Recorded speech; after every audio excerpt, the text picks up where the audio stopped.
now be an asset. The skills that you have, whether it's learning how to do hair, for the boys, how many of you guys play sports? So well, okay, the girls, how many people in here in general play sports?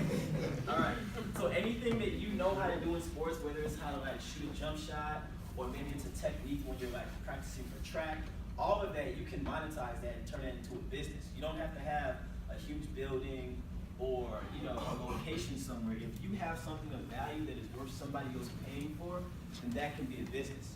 And so I know when I was young, when I was in 8th grade, there was a lot of old people that lived in my neighborhood. And so in St. Louis, like everybody has big yards. I mean, you guys all live in houses, so you guys have front yards, backyards. So everybody has big yards, and I knew that these old people that are 75, 80 years old, they're not going to be out there cutting the grass. They're not going to be out there raking their leaves. They're not going to be shoveling their driveways. So what I would do is, depending on the season, I would go specifically to the old people's houses and say, hey, can I rake your leaves for 15 bucks? Can I cut your grass for $20? Can I shovel your driveway? And so you do 6 or 7 of those things, you're making 200, 300 bucks. It got to a point where my mom, I never used to ask my mom for money. Because one time she told me no, that's what made me say, okay, I'm gonna go get it myself. And so once I got a taste of that, it kind of set me up for entrepreneurship, to where you can make money pretty much about doing anything. Like everything is for sale. We live in America, whether it's a good or a service, you can make some money. And so I remember the first pair of shoes I bought, they were Chuck Taylors. Like I'm wearing Chucks now, I guess that was why. I bought some blue Chuck Taylors with yellow shoelaces, because that was like a color that everybody in my school was doing. And so I raked a whole bunch of leaves so I could buy my own sneakers. And then from then, that was how I did it. I just never asked my parents for money anymore. Liabilities, I'm pretty sure people are more familiar with the liabilities, because that's what we hear a lot about. Credit card debt. Do any of you in here have credit cards? Oh, you have credit card? So who pays the bill, you or your parents? Okay. So credit card debt is a liability, simply because it's borrowed money at astronomical interest rates. It's like 24%, between 21 and 24%. The typical interest rate on a mortgage is 5%. So credit cards is 20% higher. So that's a form of liability. Student loans, you guys probably don't know about that yet. I'm pretty sure these gentlemen have a little bit of experience with student loans. Student loans are forms of liabilities as well, because you have to pay those things back. When they give you money to go to school, they didn't give it to you.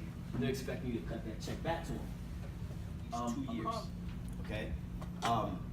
You have to have a credit score of at least a 620. Does anybody here know what credit is? I want somebody to explain it, since you say you know. Somebody said it. Okay, yeah. So isn't it a liability though because of the interest? No. Well, see, credit and credit cards is different. Credit cards is a type of credit.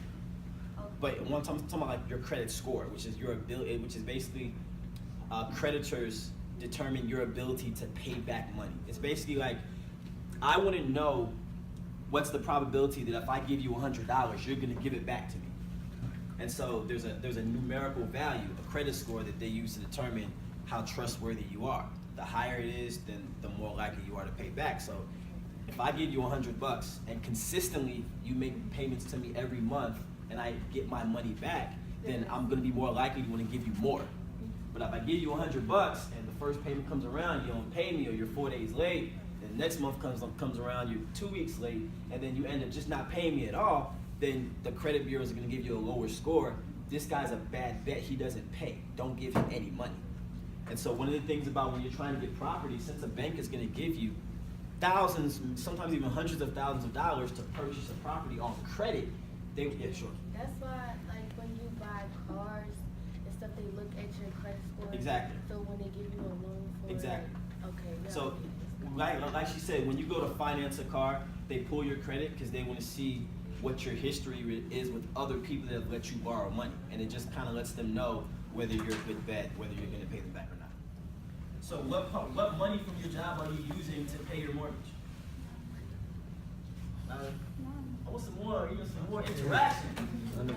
None, exactly. So, and now you have a building that's paying you $2,000. How many of you have a job that pays you $2,000 a month? Nobody? All right. So that's I guess the reverse engineering of owning property versus working. Because in order to work, if you're trying to make $100,000 a year, you may require to get a degree. Sometimes yes, sometimes no. That degree is going to get in student loan debt, like myself and the rest of us. So you now get in debt in order to get a job, to where if you're in $40,000 in student loan debt when you graduate from college, and you can't find a job that pays you $40,000 a year, how are you going to pay your student loan debt back? It's kind of like a cycle that you're kept into being poor. And so that's why I believe that real estate is one of the best ways to kind of navigate through there and just have a leg up. Not saying that having jobs are bad. It's definitely a starting point. I've had jobs before. My first job, I worked at Jack in the Box. You guys have Jack in the Box here? We don't have it here. Well, I used to live in Texas, so we don't have it here. Yeah. What's Jack in the Box? It's a fast food chain. It's in the Midwest and down south. I don't think they have it up here. But yeah, my first job, I worked at Jack in the Box. I was cooking tacos. My second job, I worked at Sonic, with the roller skates. So we was, bring your food to you on the skates. My third job, I worked at Starbucks. I worked at Starbucks for 4 months. I actually quit. And then what job was that? See, I never really lasted long at jobs because I always felt like I was being exploited. Not necessarily by the employers, but just by the system of having a W-2 job. I used to work at Banana Republic once, and so I was getting paid $12 an hour. And this girl I went to school with, she started working at the same location about like a month after I was there. And one day she came in, she was excited. She's like, "Yeah, Tosin, I sold $1,500 worth of clothes today." And she was happy. And in my mind, I'm like, why the hell are you happy that you sold fit? Like, you get paid $12 an hour just like me. Your paycheck today was like $140. So Banana Republic paid you $140, but you sold $1,500 worth of clothes for them, and you happy? I was like, if I was Banana Republic, I'd pay you $140 to make me $1,500. And so I would always look at that. How much am I being paid versus how much money am I generating for this company? And it always just made sense to you be the company, you be the business. Whatever skills you have, what other trades you know, whatever it is, you figure out a way to where you can monetize it, so that you can be the one that can hire people and have people working for you and making your empire bigger. Does that sound good to anybody? So what is your biggest asset? Since now we know that an asset makes money and a liability takes money, what do you think is your biggest asset? I want to hear something from this side of the room. Y'all got to be kind of quiet. I don't want y'all to have me growing up.